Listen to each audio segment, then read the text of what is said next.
오늘 말씀은요, 요한복음 12장 20절부터 36절 말씀이고, 말씀의 제목은 영광의 때, 십자가라는 제목을 가지고 말씀을 나누도록 하겠습니다.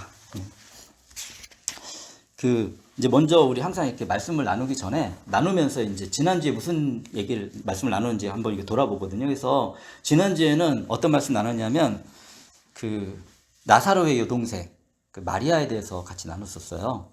그래서 마리아가 그 나두의 향유를 예수님께 이렇게 드렸죠. 드리는 방식은 예수님 발에 나두의 향유를 이렇게 붓고 머리털로 이렇게 씻어가지고 이렇게 사실 이거는 사람들이 굉장히 충격적인 일이었어요. 왜냐하면 나두의 향유가 굉장히 비싸거든. 얼마나 비싸냐면 이렇게 현재 돈으로 따져보면 가치가 한 3천만 원 정도 돼요. 굉장히 비싸죠. 그러니까 누가 갑자기 나두의 향유를 예수님 발에 그렇게 딱 부었을 때 놀란 거죠. 근데 되게 왜 그랬냐? 그런 이유가 있어요. 왜냐면 죽은 사람이 살아났잖아. 오빠가 살아났잖아. 사실 생각을 해봤어요. 저희 아내도 잠깐 이렇게 얘기했었는데, 설사 살아났다 할지라도 3천만 원짜리를 그렇게 쉽게 드릴 수 있었을까? 사실은 이게 이미 살아났으니까 쉬운 일이 아니라는 생각이 들었어요. 제 생각에. 그러면서 정말 이 마리아의 마음에는 예수님을 정말 사랑하는 마음이 진짜 깊었구나. 사랑하면 그렇게 되거든요. 사랑하면 뭐 돈이 뭐 중요하겠어요? 진정한 사랑이 그 안에 있었구나. 근데 이 사랑이 어떤 놀라운 준비를 하냐면 예수님의 십자가 죽으심을 준비하는 거였어요. 그게. 이 성경에 이렇게 기록되어 있거든요. 예수님 말씀하시거든요. 왜냐하면 그때 유다가 화냈거든요. 이 비싼 거를 팔아가지고 가난한 사람한테 나눠주지. 이렇게 예수님 발에 붓냐 분노했거든 유다가 그때. 근데 써 있었죠. 유다는 도둑이다. 왜냐하면 예수님하고 이제 제자들이 다니려면 아무래도 돈이 필요하잖아요. 그러니까 사람들이 뭐 이렇게 헌금한 것도 있겠고 그런 걸 가지고 이제 예수님이 어떤 작은 뭐 제자들도 먹기도 하고 뭐 이게 필요를 썼을 거 아니에요. 근데 그 돈주머니에서 유다가 돈을 관리하는 사람인데 돈을 이렇게 훔쳐간 거예요. 그게 이제 그러니까 작은 씨앗이 큰 범죄를 저지르게 되죠. 나중에 뭐냐면 예수님을 파는 일을 해요. 유다가. 뭐 때문에? 돈 때문에. 그러니까 정말 너무 안타까운 일이죠. 이게 그래서 이걸 보면서 이제 말씀 묵상하면서 이 두 가지 생각해 봤어요. 뭐냐면 한 가지는 우리가 예수님의 큰 사역에 참여할 수 있는데 어떤 사람은 마리아 같은 역할을 참여하는구나. 헌신된 모습으로 예수님을 사랑하는 마음으로 자기를 헌신하는 모습으로. 또 어떤 사람은 유다 같은 모습으로 참여하는 거예요.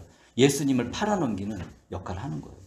그래서 나는 어떠한 이 세상을 살아가면서 하나님의 이 거대한 하나님의 그 계획들이 있고 하나님이 이루어 가시는 게 있는데 거기에 내가 어떻게 참여하고 있느냐 이걸 이제 생각해 보는 거죠. 이 예수님이 이제 이렇게 6월달이 가까웠고 입성하시니까 많은 사람들이 예수님을 환영하는 것을 봤습니다. 그래서 그럼 예수님이 이제 어떤 분이신지 이제 분명하게 이렇게 보여주고 계시는데 계속해서 이제 말씀을 보면서 같이 이제 나누도록 할게요. 자, 오늘 말씀은 이제 요한복음 12장 20절부터 시작하는데 20절에 이렇게 얘기하고 있습니다. 명절에 예배하러 올라온 사람들 가운데 그리스 사람이 몇 있었는데 그리스는 그때 당시에 이제 이 일은 지금 예루살렘에서 일어나고 있는데 그리스는 좀 멀리 떨어져 있는 곳이에요. 뭐 우리나라로 지금 치면은 저 멀리 뭐 동남아 쪽 정도 떨어져 있는 데서 이제 사람들이 예루살렘 예배하러 온 거죠. 이렇게 특별한 절기가 돼가지고 6월절 절기였거든요. 그래서 그들은 갈릴리 벳세다 출신 빌립에게 가서 청하였습니다. 뭘 청하였냐면 선생님 우리가 예수님을 뵙고 싶습니다 라고 얘기했어요. 그래서 그러니까 22절에 보니까 빌립은 다시 안드레에게 가가지고 안드레와 빌립은 예수님께 그 말을 전했어요. 이걸 통해서 우리가 알 수 있는 건 뭐냐면 이제 그럼 이 그리스 사람이 누구냐? 이제 두 가지 이론이 있어요. 옛날 얘기니까 이론을 두 가지로 생각을 해요. 뭐냐면 한 가지는 그리스에 살고 있는 유대인들이다 라고 합니다. 근데 이 말이 좀 타당성이 있어요. 왜냐하면 그때 당시 유대교에 아무나 막 못 들어왔거든요. 그러니까 유대인이 아닌 다른 사람들은 유대교 안에 못 들어왔어요. 그러니까 하나님 백성이 되고 싶어서 못 되는 거야. 이렇게.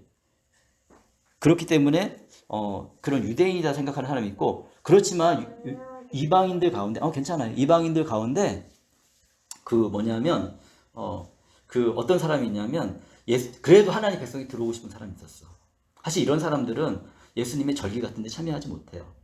그러니까 그렇지만 예수님 하나님의 자녀가 되고 싶은 사람들이 있었기 때문에 아마 그렇게 들어온 사람일 수도 있다라고 얘기하는 거예요. 예배 그냥 유월절을 전체 참여하지 못하지만 경험을 위해서 온 사람일 수도 있다 이렇게 얘기하는 학자들도 있어요.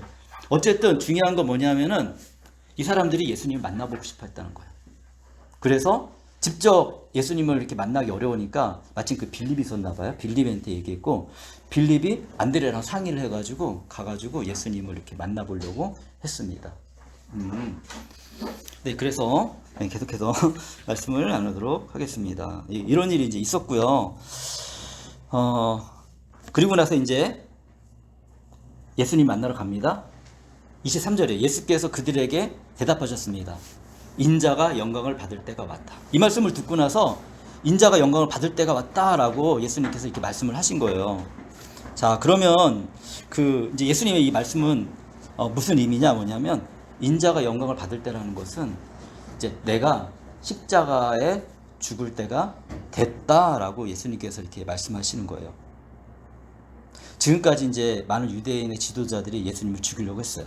근데 죽일 수 있었나요? 말씀을 쭉 우리가 봤지만 죽일 수가 없었어요. 왜냐하면 예수님의 때가 되지 않았기 때문에.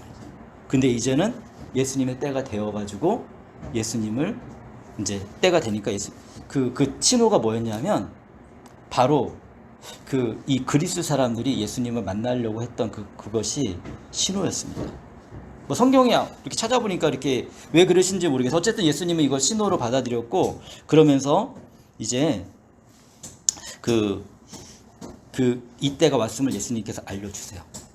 그러면서 계속 이제 말씀을 보겠습니다. 24절이에요. 내가 진정으로 너에게 말한다. 밀알 하나가 땅에 떨어져 죽지 않으면 한 알 그대로 있고 죽으면 열매를 많이 맺는다라고 이렇게 성경에서 말하고 있습니다. 이제 예수님은 이렇게 우리에게 이제 가르쳐 주실 때 자주 이제 주변의 환경을 통해서 우리에게 가르쳐 주시거든요. 그래서 뭐냐면 밀알을 심으면 다 우리 농사도 져먹고 그랬으니까 심으면 어떻게 돼요? 그 자체가 존재하나요? 밀알 자체는 사라지고 없어지죠. 그죠? 근데 거기에서 새로운 생명이 싹 트잖아요. 그죠? 그걸 말씀하시는 거예요. 근데 여기서는 예수님이 말씀하시는 것은 밀알 하나가 땅에 떨어져 죽는다고 표현을 하시고 계세요. 근데 이제 그때 당시에는 뭐 지금 같은 지식이 없으니까 이걸 통해 우리가 뭐를 유추할 수 있어요? 이 밀알은 예수님이고 예수님이 곧 죽을 거라는 것을 비유로 말씀해 주시는 거예요. 사람들이 알아듣기 좋게. 괜찮아요. 괜찮하게 놔둬도 돼요. 편안하게 놔둬도 됩니다. 애기들은 원래 편안하게 저렇게 좀 심심할까 좀 애기들을 위주로 이렇게 말씀을 준비한 게 아니기 때문에 조금 심심할 수 있습니다. 네. 그냥 편안하게 이렇게 놀게 놔두면 돼요. 자, 그래가지고 이제 계속해서 말씀을 나누겠습니다. 이 십자가상에서 예수님이 죽어야지 우리의 죄가 용서되고 구원의 열매를 맺을 수 있다라는 것을 예수님께서 말씀해 주고 계십니다. 그래서 계속해서 이제 말씀을 볼게요. 25절입니다. 자기 목숨을 사랑하는 사람은 잃을 것이고 이 세상에서 자기 목숨을 미워하는 사람은 영생에 이르도록 그 목숨을 보존할 것이다 라고 이렇게 말씀을 하고 있어요. 그래서 뭐냐면 일반적으로 여기 예수님께서 이런 말씀하시는 것은 뭐냐면 일반적인 사람은 어떻습니까? 그 자신의 가족과 또 우리 가족을 돌보기 위해서 최선의 노력을 합니다. 그런데 우리는 사실은 어떤 한계를 맞이하게 되죠. 왜냐하면 노력하지만 우리의 육체에 주어진 생명은 영원하지가 않아요. 그래서 언젠가는 잃어버리고 죽게 되고 또 헤어지면 너무너무 이제 슬프고 힘든 일이 우리에게 발생하기도 하죠. 근데 예수님께서 이렇게 뭐라고 말씀하시냐면 이 세상에서 자기 목숨을 미워하는 사람을 미워한다는 건 뭐냐면 예수님을 통해서 얻어지는 영원한 생명보다 육체의 목숨을 덜 중요하게 여기는 사람은 영원한 생명을 가지게 될 것이다 말하고 있는 거예요. 뭐가 더 중요하니? 이렇게 물어보는 거예요. 나는 뭐가 더 중요한지 알기 때문에 모범을 보이시는 거거든요. 십자가에서 우리를 위해서 죽으시고 그리고 다시 부활하시고 그리고 우리에게 영원한 생명을 주시는 거. 예수님이 이제 육체적인 그 자신이 육체적인 생명을 더 좋아하셨다면은 그렇다면은 그냥 예수님이 이렇게 하실 필요가 없었겠죠, 그죠? 그러니까 예수님 자체가 영원한 생명 을 가질 수 있는 분이니까 영원히 살면 되겠지만 그렇게 하지 않았다는 거예요. 예수님은 그냥 말만 하시는 분이 아니라 먼저 모범을 보이시는 분인데 우리들을 자신의 목숨보다 더 소중하게 여기셨고 그리고 그래서 우리를 대신해서 십자가에 죽는 것을 선택하셨다는 것을 우리가 알 수가 있습니다. 그런데 계속해서 말씀하세요. 이제 26절인데 나를 섬기려고 하는 사람은 누구든지 나를 따라오너라. 내가 있는 곳에는 나를 섬기는 사람도 나와 함께 있을 것이다.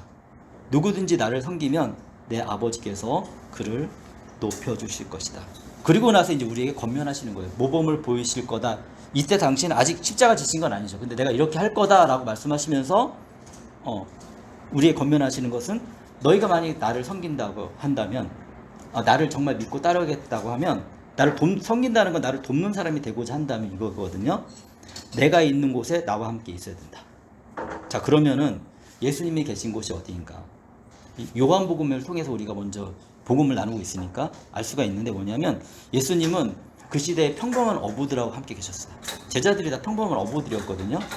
그리고 예수님은 병든 자, 그리고 어두운 인생의 굴레에서 벗어나지 못했던 사마리아 여인, 그리고 그 하나님 나라에 소망이 있었지만 어떻게 들어가야 할지 모르는 그 니고데모와 같은 사람들, 태어날 때부터 맹인되었던 사람들, 그리고 간음해서 돌팔매 지위를 당하기 직전의 여인, 이런 사람들과 예수님이 함께 하셨다는 거죠. 예수님의 제자가 되기 위해서는 어떤 사람들과 함께 해야 되느냐? 세상 속에서 이렇게 아프고 고통받고 있는, 사실은 많은 사람들이 우리가 이렇게 그 사람들의 깊은 대화를 나눠보지 않아서 그렇지 많은 상처와 아픔들이 있어요. 근데 사실 우리가 그걸 치료해 줄 수 없잖아요. 근데 우리가 예수님의 제자가 돼서 예수님의 사랑으로 그들과 함께 지내게 되면 우리로부터 예수님의 사랑이 흘러가게 되고 치유가 일어나게 된다고 말씀하고 계시는 거예요. 주님은 우리가 기꺼이 이런 사람들과 친구가 되어지고 이웃이 되어지기를 원하고 계세요. 그리고 또 한 가지 더 말씀하시는데 예수님이 십자가에서 죽으셨잖아요. 희생의 길을 준비하고 계시잖아요. 그렇기 때문에 예수님과 함께 한다는 것은 기꺼이 예수님의 십자가의 길을 또 우리가 따라가야 된다는 것이죠. 이게 십자가의 길이라고 그럼 당장 예수님을 위해서 지금 죽어라 이런 말씀하시는 게 아니에요. 이런 분들을 섬기기 위해서는 예수님의 희생의 사랑을 배우지 않으면 진짜 어렵습니다. 우리는 그런 사랑을 많이 받아보고 살아온 사람이 아니라 사실은 희생을 당하면서 살아온 사람들이기 때문에 누군가를 위해서 희생한다는 게 결코 쉽진 않거든요. 저도 그랬던 것 같아요. 그런데 하나님이 예수님의 사랑을 알고 주변에 이제 예수님 믿는 사람들의 삶을 이렇게 배우게 되면 자연스럽게 그 예수님의 십자가의 길, 그 희생의 사랑을 배우면서 한 걸음씩 걸어 나아가게 되는 것 같습니다. 자, 계속해서 말씀 볼게요. 27절인데, 근데 예수님께서 말씀하세요. 지금 내 마음이 괴로우니 무슨 말을 해야 할까? 아버지, 이 시간을 벗어나게 하여 주옵소서 하고 말할까? 아니다. 나는 바로 이 일 때문에 이때에 왔다. 예수님께서 십자가의 길을 걸어가시면서 예수님이 하나도 안 괴로우셨을까요? 예수님이 말씀하시죠? 나도 괴로워 라고 말하고 있습니다. 예수님은요, 앞으로 예수님이 겪어야 될 십자가의 사건이 얼마나 힘들고 어려운 건지 알고 계셨어요. 그래서 예수님도 우리와 똑같은 인간이기 때문에 이 시간을 벗어나고 싶을 만큼 큰 괴로움이 예수님 안에 있었습니다. 십자가의 상의 고통도 고통이지만 또 중요한 건 뭐냐면 하나님께 버림받아야 돼요. 그 순간에 하나님께 버림받는다는 것은 너무 힘든 일이거든요. 그러니까 이렇게 어떤 거라고 생각하냐면 정말 가장 사랑하는 사람과 헤어진다고 생각하면 돼요. 근데 죽음으로 헤어진다고 생각하면 돼요. 그러면 얼마나 슬프고 힘들어요? 이제 그런 경험들이 다 있잖아요. 사람이 살다 보면 그런 경험들이 있단 말이에요. 잠깐이라고 생각할 수 있지만 사실 예수님께는 한 번도 경험해보지 않은, 항상 함께 있다가 어느 날 사라져버리는, 하나님으로서 겪지 말아야 될 일들이 일어난 겁니다. 그런데 예수님께서 이 세상에 오신 목적은 죽어야 되는 거거든요. 하나님과 헤어져야 되는 거거든요. 그래서 담담하게 그걸 받아들입니다. 희생이죠. 자신의 희생. 그러면서 28절에 아버지의 이름을 영광스럽게 드러내십시오. 이렇게 하나님께 고백을 하는 겁니다. 그때 하늘에서 소리가 들려왔어요. 내가 이미 영광되게 하였고 앞으로 영광되게 하겠다. 예수님의 이런 헌신의 기도를 통해 하니까 하늘로부터 이게 소리가 들려온 겁니다. 그러니까 예수님의 십자가에 죽으시는 것은 뭐냐? 하나님을 영화롭게 하는 것이다. 하나님께 영광 돌리는 것이다. 이게 얘기하고 있는 거죠. 근데 사람들이 반응이 어떤지 봅시다. 이거는 그냥 들려온 게 아니라 사람이 듣게 들려온 거예요. 29절에 거기에서 듣고 있던 무리 가운데서 더러는 천둥이 울렸다고 하고 더러는 천사가 그에게 말하였다고 하였습니다. 이게 얘기하고 있는 거예요. 이게 사람들은 이게 듣긴 들었는데 무슨 내용인지도 모르고 깨닫지도 못하고 그런 상태에 있었습니다. 그러니까 오해를 하는 거죠. 아, 천둥이 울렸나? 이렇게.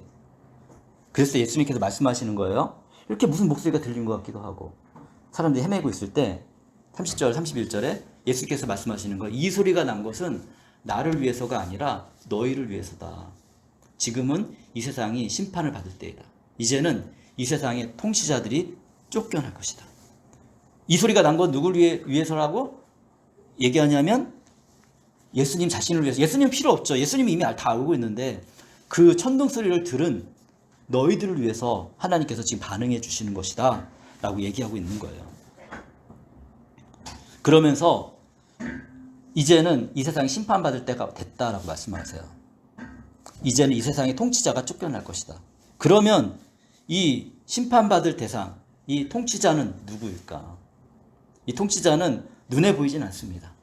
그렇지만 창조 이후 이 세상이 아담과 하와가 선악과를 따먹은 이후에 계속 우리와 동행하고 있는 존재가 있어요. 누구냐면 사탄이에요. 마귀라고도 하고 사탄이라고도 하고 영적인 존재이기 때문에 눈에 보이진 않아요. 근데 이제 그 사탄과 그의 종들이 이제 심판받고 쫓겨날 때가 됐다라고 얘기하고 있습니다. 사탄은 그 특성이 있어요. 은밀하게 숨어서 사람들을 어둠 속으로 이렇게 끌고 갑니다. 그래서 오늘날에도 끊임없이 작게 크게 사람들의 마음을 움직여가지고 일들을 만들어내는데 뭐냐, 분쟁, 고통, 살인, 음란, 술 취함, 뭐 이런 여러 가지를 통해서 사람들 안에 갈등을 조성하고요. 이렇게 하나님은 우리가 멸망하고 죽고 이렇게 고통받는 거 원하지 않으세요. 그거 원했으면 예수님 보내실 필요 없죠. 그냥 너희들 나 배신했으니까 그냥 죽어버려 하고서 아무 기회를 주지 않으실 수 있죠. 그냥 이렇게 살다가 생명이 있으니까 살긴 살게 놔두시는데 사실 그것까지도 없애버릴 수 있지만 그래도 불쌍히 여기서 살다가 그냥 자연스럽게 죽고 끝나면 그냥 가만 놔두면 그냥 고통스러워. 인간은 가만 놔두면 하나님이 개입하시면 사람들의 마음이 좀 변화가 되고 평화가 오고 그냥 놔두시는 거예요. 놔두시면 우리 인간 입장에서 왜 하나님이 개입하지 않느냐 이렇게 또 얘기하죠. 하나님 살아계시다면 개입을 해야 되지. 정말 그런 것들이 일어날 수가 있는데 어쨌든 이런 일들이 일어나고 있습니다. 그런데 예수님께 말씀하시는 거예요. 이제 사탄은 끝났고 하나님의 심판을 받게 될 것이다. 어떻게? 예수님의 십자가의 희생으로 이 기나긴 전쟁이 끝이 날 것입니다. 끝이 났습니다. 사실 이미. 그럼 왜 지금도 여전히 고통과 아픔이 있느냐? 예수님이 그 일을 행하셨지만 여전히 예수님의 제자가 아닌 사람들이 대부분이잖아요. 그러니까 예수님의 제자가 아닐 때는 자신도 모르는 사이에 사탄의 이 굴레 속에 사실은 조종당하는 경우가 많이 있어요. 그러면 이러한 사탄의 아들들 때문에 결국에는 하나님의 아들들도 고통을 받고 그 같은 인류 공동체로서 이 땅에 육신을 가지고 할 때는 그 고통을 같이 받을 수밖에 없어요. 하지만 결국에는 하나님의 아들들을 통해서 하나님의 보호하심과 은혜와 생명들이 드러나게 돼 있습니다. 그래서 예수님께서 계속 말씀하십니다. 내가 땅에 들려서 올라갈 때 나는 모든 사람을 내게로 이끌어올 것이다. 이제 무슨 말씀인지 알겠죠? 여기서 모든 사람은 모든 인류를 얘기하지는 않습니다. 모든 인류면 좋겠죠. 하나님의 마음은 모든 인류가 그렇게 됐으면 좋겠지만 모든 인류가 예수님을 믿지는 않잖아요. 결국에는 그 하나님의 양무리에 속한 사람들. 이 세상을 살아갈 때는 하나님의 양이든지 아니면 사탄의 아들이든지 그런 모습을 살아가든지 겉모습은 크게 다르지 않습니다. 뭐 인간적으로 살아가는데 누가 그걸 구분할 수 있어요? 아무도 그걸로 사실은 쉽게 구분할 수 없고요. 똑같이 보입니다. 그렇지만 삶을 살아가면 살아갈수록 마지막이 달라지게 되는 것 같아요.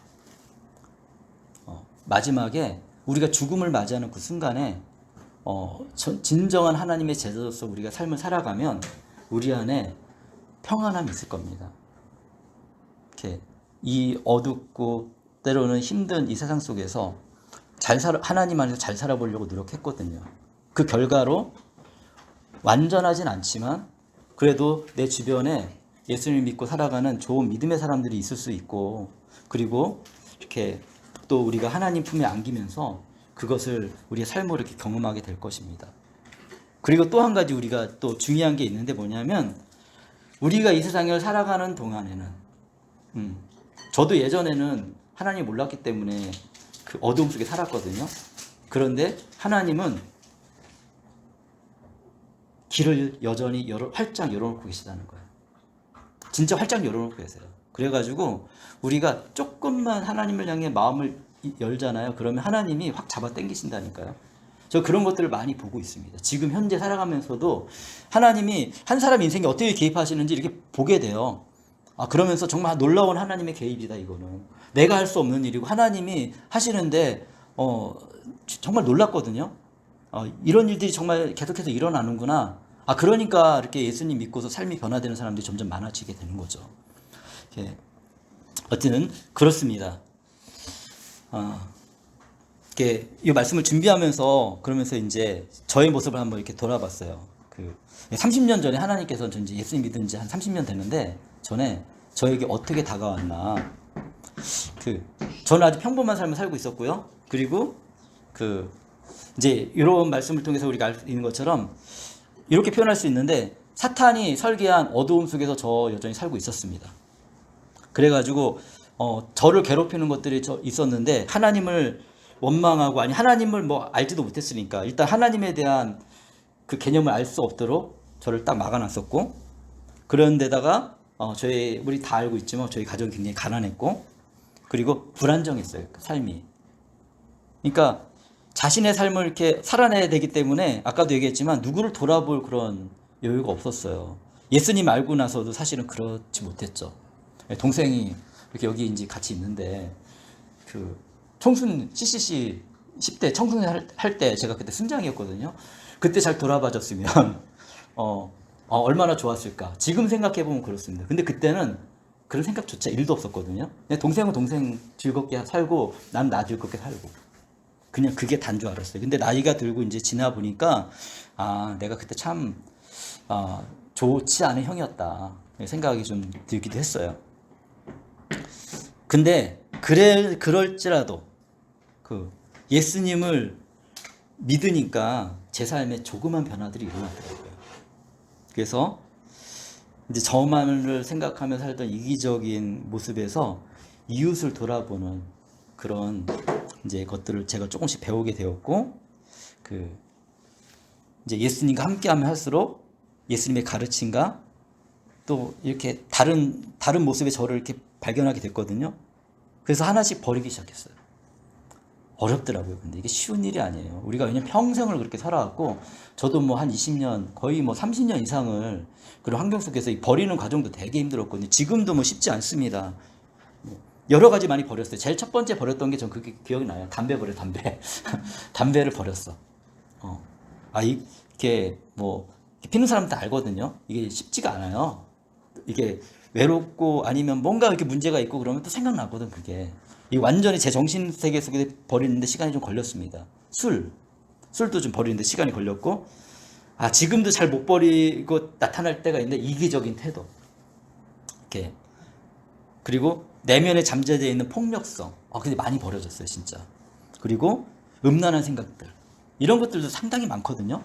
이렇게 세상이 우리 다 이렇게 그런 것들이 노출되어 있기 때문에 그 자신에 대한 또 가난하고 힘들었게 살았기 때문에 자신에 대한 혐오감도 저는 굉장히 많았고요. 부정적인 인생관, 물질에 대한 욕심, 자기 희생하지 않는 거. 이런 것들이 제 안에 가득 차 있었습니다. 어떤 거는 이제 결혼하기 전에 버리기도 했지만, 뭐 담배, 술 이런 건 좀 결혼하기 전에 버렸는데, 나머지들은 결혼하고 나서도 계속 있었거든요. 좀 작아졌을 뿐이지. 이게 더 계속 버려서 완전하게 깨끗하게 됐으면 좋겠는데, 제 평생에 될지는 모르겠어요. 근데 너무 감사한 것은, 그럼에도 불구하고 저에게 가장 큰 행운은 예수님 안에 있었다. 이게 가장 큰 행운이었습니다. 문득 그러면서 저를 돌아봤어요. 그랬더니 제 안에 희생이 있더라고요. 그리고 사랑의 마음도 있고, 섬김의 마음도 있고, 인내하는 것도 있고, 충성스럽게 살아가는 거, 절제하는 마음도 있고, 헌신도 있고, 믿음도 있고, 소망도 가지고 있고. 어느 날 문득 돌아보니까 나 자신이 정말 많이 변했구나. 너무 감사하다. 그리고요, 어렸을 때부터 저 가정이 이제 약간 불행하다고 느꼈기 때문에 간절히 바랐던 게 행복한 가정이었거든요. 근데 어느덧 지금 보니까 점점 더 행복한 가정으로 변화되고 있는 거예요. 저희도 뭐 자식들 키우면서 쉽지 않았거든요. 그런데 힘든 시간들을 또 보내고 나니 지금 돌아보니, 아까 제가 이제 CCC 그 수련회 이제 우리 그 얘기도 잠깐 우리 목회 칼럼에서 얘기했었는데, 너무 감사한 거예요. 이런 때도 있구나. 이렇게 불안불안했거든요. 아이들이 잘 클 수 있을까? 나같이 정말 부족한 사람을 통해서 잘 클 수 있을까? 하나님이 진짜 키우신다는 걸 굉장히 많이 느끼고, 앞으로 또 어떻게 인도하실지 모르겠지만 기대감이 있습니다. 소망인 거죠. 이 아이들을 통해, 그리고 그 아이들의 자손들을 통해, 우리 여기 은혁이도 있는데 은혁이를 통해, 은혁이의 자손들을 통해 어떤 세계가 펼쳐질까? 이왕 사는 거 마리아 같은 삶을 사는 게 좋지, 유다 같은 인생을 사는 거 좋지 않잖아요. 한 번밖에 못 사는 인생인데. 이런 것들을 이렇게 묵상해 볼 수 있었습니다. 왜 이런 일이 저에게, 그리고 어떤 사람들에게 계속 일어나고 있을까? 그거는 예수님께서 우리를 위해서 희생하셨기 때문에 그렇습니다. 말씀을 조금만 더 나누겠습니다. 이건 마무리 져야 될 것 같아서. 33절인데요. 이것은 예수께서 자기가 당하실 죽음이 어떠한 것인지 암시하려고 하신 말씀입니다. 라고 친절하게 요한복음의 저자인 사도 요한이 설명해주고 있어요. 그러면서 34절에 그때 무리가 예수님께 말했습니다. 근데 예수님이 그렇게 하신다는 걸 못 알아들었거든요. 그러니까 우리는 율법에서 그리스도는 이 메시아를 말하는 거예요. 그들이 기다리는 왕이죠. 예수님이시지만 이렇게 얘기합니다. 영원히 살아계시다는 것을 배웠습니다. 그런데 어떻게 당신은 인자가, 예수님을 말하는 거예요, 들려야 한다고 말씀하십니까? 인자가 누구입니까? 이게 무슨 말이냐면 조금 복잡한데 간단하게 생각하면 뭐냐면, 우리 영원이라는 단어가 중요합니다. 영원히 살아계시다. 유대인들이 생각하는 그 메시아는 죽지 않고 영원히 사는 거예요. 그러니까 예수님 한번 죽어야 되잖아요. 그러니까 이들이 생각할 때는 알아들은 거죠. 인자가 들려야 한다는 건 내가 죽겠다는 얘기로 알아들은 거고, 이 사람들이. 그러니까 그럼 그 인자가 누구야? 라고 질문하고 있는 거예요. 우리가 생각하는 그 인자는, 그 왕은 죽지 않는데, 왜 그렇게 얘기하냐면 근거가 있어요. 이 사람들도. 이사야 9장 7절과 에스겔서 37장 25절인데 이렇게 얘기하고 있습니다. 이제 이 구약 성경이에요. 이거는 그의 왕권은 점점 더 커지고 나라의 평화도 끊임없이 이어질 것이다. 그가 다윗의 보좌와 왕국 위에 앉아서 이제부터 영원히 공평과 정의로 그 나라를 굳게 세울 것이다. 만군의 주님의 열심히 이것을 반드시 이루실 것이다. 에스겔서에서는 그때에는 내가 내 종 야곱에게 준 땅, 곧 그들의 조상이 살던 땅에서 그들이 살게 될 것이다. 그 땅에서 그들과 그 자자 순손이 영원히 거기서 살 것이며 내 종 다윗이 그들의 영원한 왕이 될 것이다. 이렇게 예언했기 때문에 그 영원이란 단어에 대해서 이들이 생각한 건 우리에게 새로운 왕이 오면 그분은 죽지 않고 영원 위를 통치하고 다스리고 우리 그때부터 완전히 평화가 이루어질 것이다 생각을 했죠. 그렇지만 예수님의 방법은 다른 방법이 있어요. 영원이긴 영원이에요. 근데 뭐냐면 그 영혼을 우리에게 주시기 위해서는 예수님이 반드시 한 번은 반드시 죽으셔야 되는 거예요. 안 죽으면 그 일이 일어날 수 없는 거예요. 예수님께서 말씀하십니다. 35절 36절 예수께서 그들에게 대답하셨습니다. 아직 얼마 동안은 빛이 너희 가운데 있을 것이다. 이 빛은 예수님을 말해요. 요한복음 1장에서도 태초에 하나님 말씀이 계셨고 그 말씀이 사람들의 빛이라고 했거든요. 그게 바로 누구냐면 예수님을 말하는 거예요. 이 빛이 너희 가운데 있을 것이다. 지금이죠. 빛이 있는 동안에는 걸어 다녀라. 예수님이 계실 동안에는 걸어 다녀라. 어둠이 너희를 이기지 못하게 하여라. 예수님 함께 계시면 어둠이 이길 수 없어요. 근데 어둠 속에 다니는 사람은 자기가 어디로 가는지 모른다. 빛이 있는 동안에 너희는 그 빛을 믿어서 예수님이 계시는 동안에 예수님이 기회를 주시는 동안에 그분을 믿어서 빛의 자녀가 되어라. 그리고서 이 말씀하신 뒤에 예수님께서 그들을 떠나서 몸을 숨기셨습니다. 왜냐하면 십자가 지실 때는 됐는데 아직 하실 일들이 좀 남았어요. 그래서 지금 당장 잡혀가지고 죽으시는 건 아니에요. 그러니까 예수님이 그 정확한 그때를 예수님께서는 기다리고 계시는 겁니다. 예수님께서 분명하게 우리에게 말씀하고 있습니다. 우리는 빛의 자녀가 돼야 돼요. 그러면 예수님이 약속하신 그 빛의 자녀로서의 삶이 무엇인지 분명하게 우리가 살아가면 살아갈수록 알게 되고 그리고 소망 있는 인생으로 우리의 삶이 바뀌게 됩니다. 모든 것이 다 갖춰지고 평화롭다 할지라도 예수님을 잃어버리면 그럼 다 잃어버리는 거예요. 그리고 실질적으로 살아보면 그런 인생이 별로 없습니다. 아무리 모든 게 갖춰지고 사람들이 막 부러워하는 사람들도 있죠. 근데 그들 안에 그들 나름대로의 고통이 많아요. 그렇지만 사람들이 보기에 좀 가난하고 부족해 보이는 사람도 어떤 사람은 그 삶을 풍성하게 살아가는 사람들이 있어요. 이렇게. 왜냐하면 가지고 있는 것이 사실 다르기 때문에 그래요. 빛이 있느냐 없느냐에 따라서 예수님이 함께 하느냐 아니냐에 따라서 인생이 정말 달라지는 것을 저는 현장에서 느끼고 있습니다. 이제 말씀을 마무리 짓게요. 우리는 오늘 예수님께서 그 십자가 지실 때가 되었음을 알려주시는 것을 살펴봤어요. 그리고 예수님이 하늘의 미랄이 되어서 십자가의 죽으심으로 우리에게 놀라운 일이 일어나게 되었다는 것을 알게 되었습니다. 사탄의 노예가 되어서 영원한 어둠에 갇혀서 이 세상에 고통을 받다가 영원한 죽음을 맞이하는 것이 인간의 운명이었지만 새로운 삶, 희망의 삶, 행복의 삶, 영원한 삶의 회복의 기회를 예수님께서 열어주시는 것들을 우리가 듣고 보았습니다.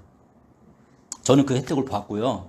저뿐만 아니라 저의 이웃인 저의 가족과 또 유학생들, 섬기고 있는 모든 분들이 저를 만나는 모든 사람들이 이 은혜를 누렸으면 좋겠습니다. 제가 경험해 보니까 정말 괜찮거든요. 정말 좋아요. 그래서 예수님 믿고 따르는 하나님의 자녀, 예수님의 제자된 성도님들을 통해서 예수님의 간절한 소망, 즉 모든 사람이 하나님의 창조의 모습으로 회복되어 살아가는 그러한 것들이 날마다 새로운 그런 창조들이 우리를 통해 날마다 이루어지기를 간절히 기도하고 소원합니다. 오늘 묵상하는 말씀을 잠깐 우리 이렇게 기억하면서 한 1분 정도 기도하는 시간 갖도록 하겠습니다. 네, 기도하겠습니다.